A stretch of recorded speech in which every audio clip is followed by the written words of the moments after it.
श्री दत्तबावनीचे स्तोत्र का म्हणावे? दत्त संप्रदायात दत्तबावनीला ॲटम बॉम्ब असे म्हणतात, कारण सर्व मनोकामना परिपूर्ण करणारे हे दिव्य असे स्तोत्र आहे. 52 गुरुवारी 52 वेळा श्री दत्तबावनीचे पाठ केल्यास आपल्या सर्व मनोकामना पूर्ण होतात.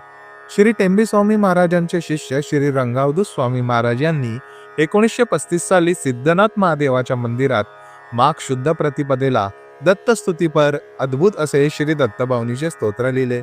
दत्तगुरूंनी कृपावंत होऊन पिशाच्य बाधा झालेल्या आधिव्याधीने ग्रस्त अशा लक्ष्मीबेन त्रिपाठी यांच्यासाठी श्री रंगावधूत स्वामींकडून ही दत्तबावनी लिहून घेतली.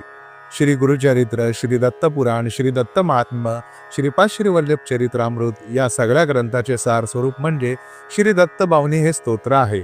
म्हणून श्री दत्तबावनीचे स्तोत्र 52 वेळा शक्य नसल्यास दिवसातून किमान एकदा तरी म्हणावे. श्री गुरुदेव दत्त.